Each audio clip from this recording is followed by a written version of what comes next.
talk about that final penalty Yes. that was after the final whistle. Like, what happened? The game ended. The game, no, the But game had then- not ended. We got a penalty in the last minute of the game, last kick of the game, because No, no. there was a corner. He- No, listen to me. He whistled. No, there was a He whistled. there was a corner. Bruno took the corner. Maguire attacked it. It was goal bound.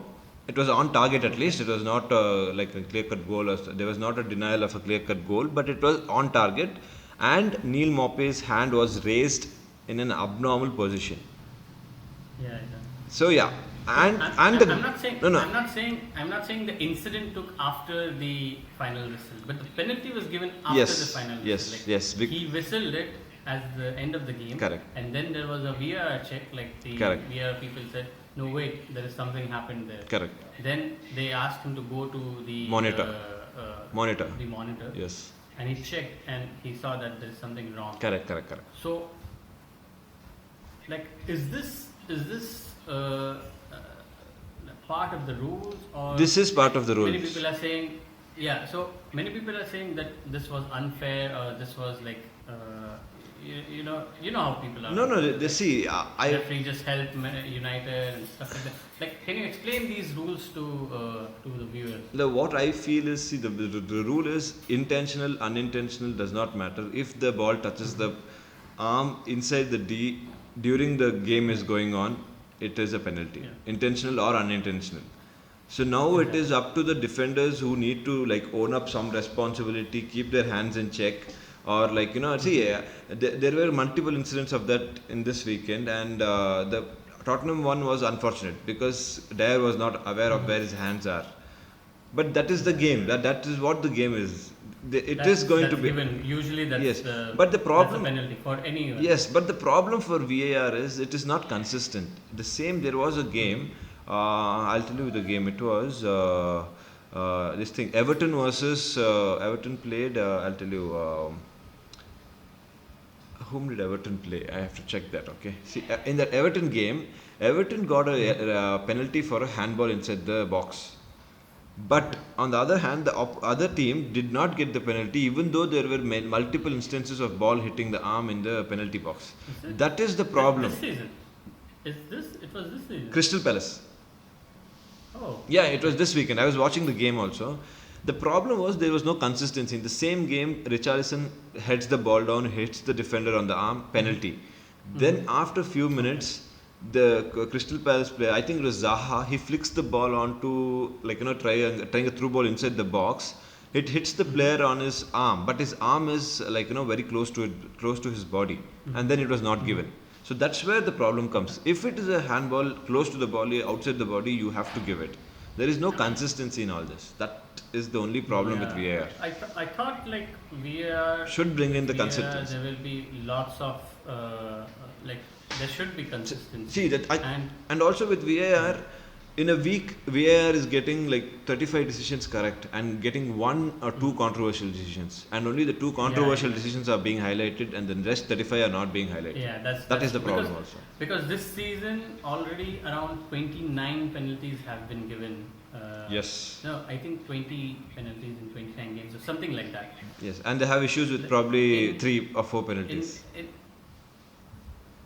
Yeah, and in the previous seasons, Uh-huh. the most they have given in a complete season is around 109 penalties. Wow. And if we go by this statistics, so if we go by this statistics, we are looking at around 300 penalties And this season alone. we know who the Ballon d'Or winner will be. That's it. So Bruno scores a penalty again Yes. in extra time, Cold as ice. and he wins it for Man United. Yes. What a penalty. What a penalty. Top corner with not even, there was no bounce, there was no skip, there was no hop, just pure power corner.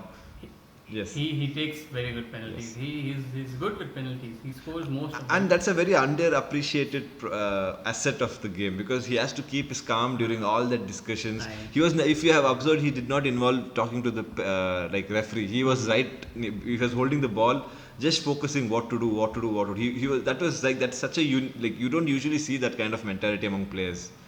But you know what? Like, if you're getting so many penalties as Man United, you just get used to it. Yeah. You're doing this every And day. So actually, I didn't have any nerves when it was Bruno taking the penalties. It was like I was like, okay, Yeah. for this guy's gonna do it. It's just that confidence. Like it's just another pass. Like we do this every day. Like, every game we get 2 penalties. See, when you pay somebody for something, you get your goods. Okay, so it's that's.